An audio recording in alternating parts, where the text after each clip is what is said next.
Isa pong magandang araw, magandang buhay, magandang gising mga kasambuhay at mga kaparokya. Ako po si Father Domi Guzman ng Society of St. Paul, Kura Paroko ng Our Lady of Sorrows, FB Harrison, Pasay. Ito po ang kaisa-isang parokya ng aming pong kongregasyon sa Pilipinas at Macau. At sa lungsod Pasay, ang parokyang ito ang ikalawa sa pinakamatanda sa loob siyempre po ng Pasay sa Archdiocese of Manila. At tuwing Martes, dito po sineselebrate sa parokyang ito ang pamamanata at debosyon sa ika-6 na hapis ng Inang Maria, na kung saan matapos ang kanyang kamatayan sa krus, ang Panginoong Hesus, ang kanyang labi, ay kinalong na magiliw ng kanyang mahal na ina, Mater Dolorosa de la Pieta. Kumusta na po kayo? Ngayon po ang huling umaga ng ating pong Misa de Aguinaldo, kaya't Laudator Jesus Christus. Purihin po natin ang ating Panginoong Hesukristo at Ave Maria.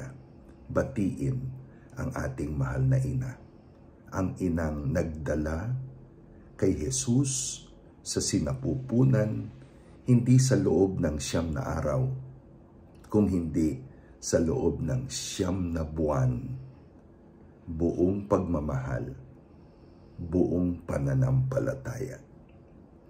Ang ating pong gospel for today ay Luke 1:67 to 79. Ito po yung tinatawag ng simbahan na Benedictus. Sa pagsilang ni Juan Bautista, si Zacarias ang kanyang tatay na napipi ng anghel, ngayon ay unmuted at sa loob ng 9 na buwan na siya hindi makapagsalita, ngayon ay maririnig natin ano ang laman ng puso at isipan ni Zacarias sa mga pangyayari. Sabi niya, blessed be God, no? Purihin, pagpalain ang Panginoon. Ang ebanghelyo nga po palang ito, ang awit ni Zacarias na Benedictus ay ginagamit ng simbahan sa Lauds o morning prayer ng simbahan.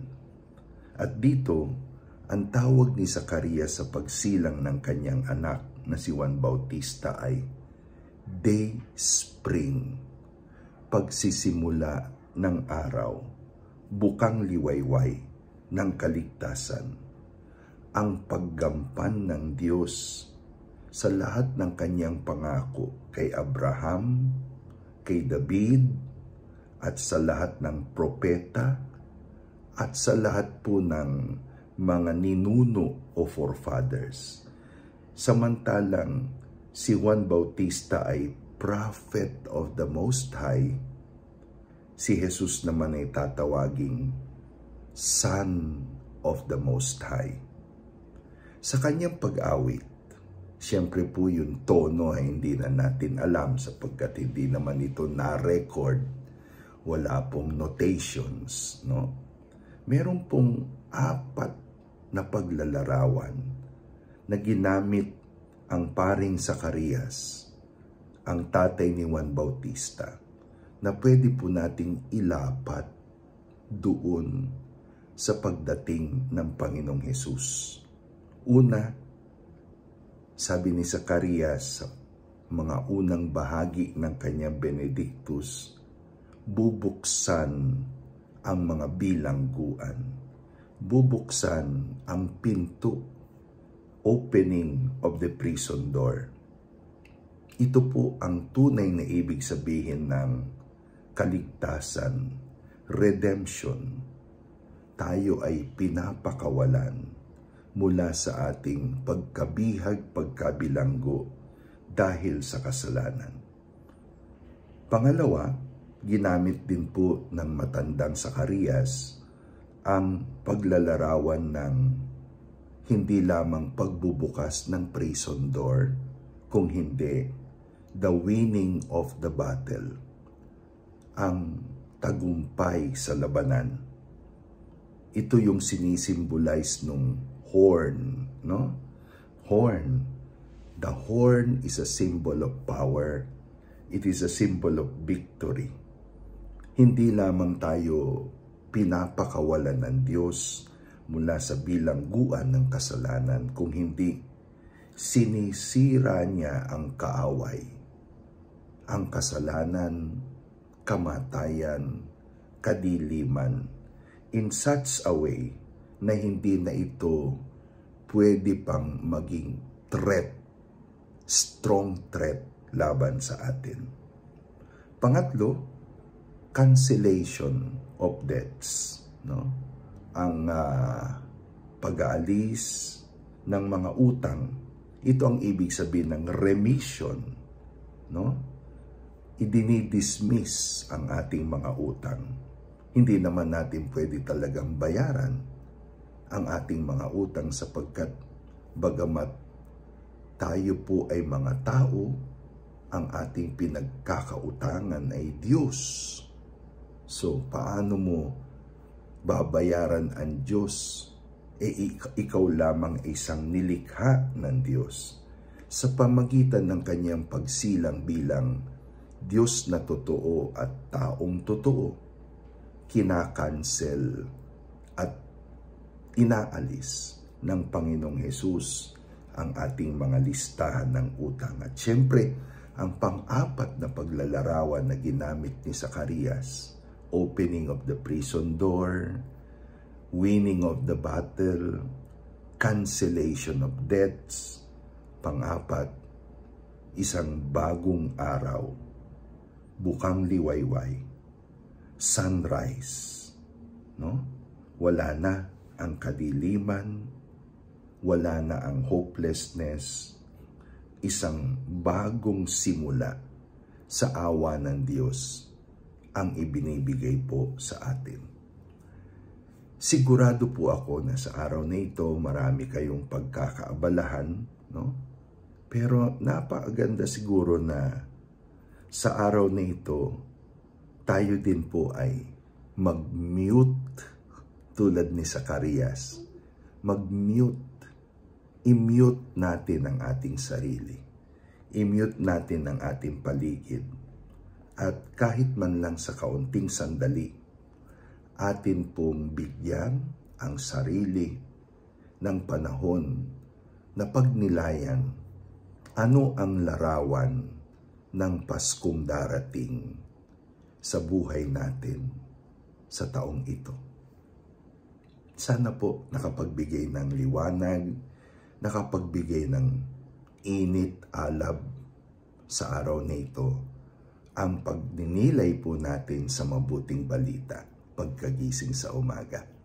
Paki-like, paki-share, paki-post, paki-repost sa inyo pong timeline, sa timeline ng parokya, sa timeline po ng inyong mga faith-based communities, ang atin pong posting for today, at ipakilala po natin ang 3 platform ng evangelization natin. YouTube, Domi Guzman. Facebook, Pagkagising sa Umaga. At Viber page, Pagkagising sa Umaga. Siya nga po pala, maraming salamat sa lahat po ng patuloy na nananalangin para po sa kagalingan ng aking mama, ang aking mama Carmelita. Salamat po sa inyo, kayong lahat na umaalala sa kanya sa inyong mga panalangin, na sana ay makarecover siya mula sa kanyang heart attack. At pagpalain din po kayo ng isang mapayapa at isang malaya, isang mabuti, mabait na Pasko sa inyong mga tahanan. At gusto kong batiin sa araw nito ang isa na namang grupo siyempre ng atin pong mga online, no, na mga parokyano mula sa South Mall, si Ate Susan, Kuya Boy at CK De Leon, ni Duasa at Gonzaga families. Si Kuya Jess at Ate Lourdes Figueroa and family, si Tita Andy at Captain Vicente Agos and family, ang mag-inang Marites at Nino Molina. Gayon din po ang pamilya po ni Ana at Boy Malinaw, kasama po si Ann Margaret Valdez at Camille Enriquez. Pagpapala at pagbati rin po kay Edgar at Lynn Albano and family, Rose de la Rima, Kaiki Panlilio Kalikdan, Christy Bustamante and family, at gayon din po kay Eva Austria, Aileen Abelia at Bing Camino.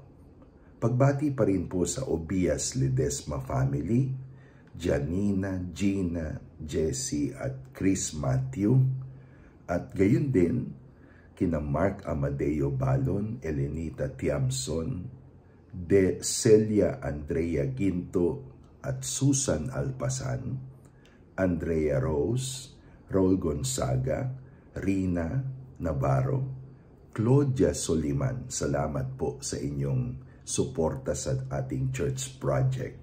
Maria Nobilin Libo, Ana Regina Fernandez, Maria Isabel Ocampo, Paul Joseph Lopez, Ruby Socorro Tacla, Angelo Joseph Lofranco, Iluminado at Claire Aribe and family, Maria Edisa Planilio and family, Nelson Santos, Judith Ilagan, Eileen Serrano, Raymond Poraso, Dante at Marife Maandal, Nicole Elise Pelejera, Sherlyn Mistal, Cosme Aguinaldo Jr. at Annie Fe Berongoy. Pagbati rin po sa pamilya Eriga, Mangonon at Del Pilar, kina Lisa, Yoli at Lani, as we continue to pray for Charles Eriga. Pagbati rin po sa pamilya ni Raymond Garcia, dyan sa Riyadh, Saudi Arabia, at ang kanyang mga pamilya sa Pilipinas.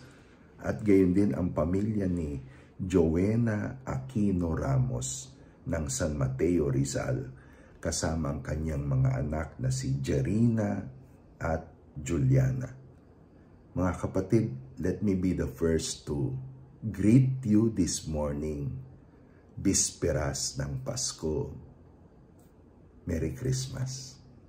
At tayo ngayon ay manalangin.